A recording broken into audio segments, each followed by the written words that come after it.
Assalamualaikum warahmatullahi wabarakatuh. Apa kabar anak-anak sekalian? Kita kembali lagi pada materi IPS kelas 9 bersama Ibu Dwi. Tentunya kalian masih ingat pembelajaran kita pada video sebelumnya, yaitu tentang ekonomi kreatif. Apakah anak-anak sudah memahami tentang ekonomi kreatif? Jika belum, kalian bisa mengulang kembali materi pada video yang sudah Ibu bagikan. Pada hari ini kita akan mempelajari tentang memanfaatkan persaingan sebagai peluang untuk meraih keunggulan ekonomi bangsa.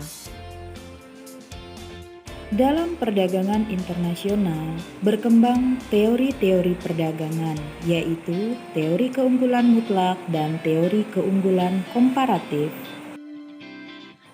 Teori keunggulan mutlak dikemukakan oleh Adam Smith. Dalam teori ini dikatakan bahwa perdagangan tersebut melibatkan dua negara terkait dengan dua jenis barang dan setiap negara memiliki kekuatan dalam memproduksi antara barang tersebut. Bagaimanakah cara menentukan keunggulan mutlak suatu negara? Pada tabel tersebut terlihat bahwa Indonesia memiliki keunggulan mutlak dalam memproduksi pakaian dibandingkan dengan Vietnam.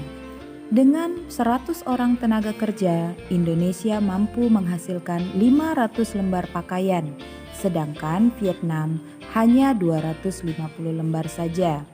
Sebaliknya, Vietnam memiliki keunggulan mutlak dalam memproduksi sepatu. Bagaimana cara mencapai keunggulan mutlak? Seperti yang telah dijelaskan sebelumnya, bahwa mencapai keunggulan mutlak dapat dilakukan dengan cara melakukan produksi berbiaya rendah. Setiap individu, bisnis maupun negara dapat mencapai keunggulan mutlak apabila mampu memproduksi suatu barang atau jasa dengan biaya yang lebih rendah. Jika dibandingkan dengan pesaing, keunggulan mutlak dapat ditetapkan sebagai berikut. Penggunaan bahan baku untuk memproduksi suatu barang atau jasa jumlahnya akan lebih sedikit. Bahan yang digunakan untuk menghasilkan suatu produk lebih murah sehingga biaya produksi lebih rendah atau efisien. Proses produksi barang atau jasa membutuhkan waktu yang lebih singkat. Kegiatan produksi yang dilakukan untuk menghasilkan suatu produk menggunakan pekerja yang lebih murah upah per jamnya. Teori perdagangan yang berikutnya adalah teori keunggulan komparatif. Teori ini dikemukakan oleh David Ricardo. Teori keunggulan komparatif menyatakan bahwa suatu negara mampu menghasilkan barang dan jasa lebih banyak dengan biaya murah daripada negara lain. Sebagai contoh, Malaysia yang bisa memproduksi timah dengan harga murah, sedangkan Indonesia mampu memproduksi kopi atau sawit secara murah. Ini artinya Indonesia memiliki keunggulan komparatif dalam memproduksi kopi atau sawit, sedangkan Malaysia memiliki keunggulan komparatif dalam memproduksi timah. Berikut ini adalah produk-produk unggulan dari Indonesia.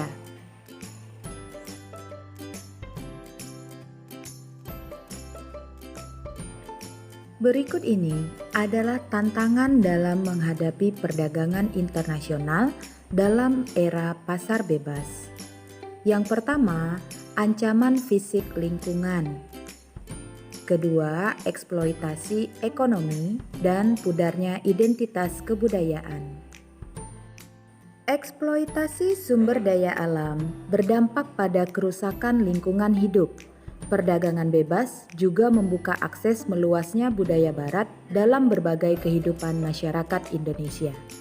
Peluang yang dapat dilakukan dalam era perdagangan bebas yaitu dengan mengandalkan kekayaan sumber daya alam dan melimpahnya tenaga kerja yang dimiliki untuk menghasilkan produk yang mampu bersaing di pasar internasional dengan biaya produksi yang lebih murah.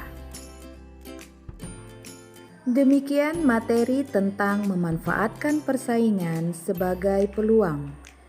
Terima kasih atas perhatian anak-anak, dan sampai ketemu di video pembelajaran IPS selanjutnya. Assalamualaikum warahmatullahi wabarakatuh.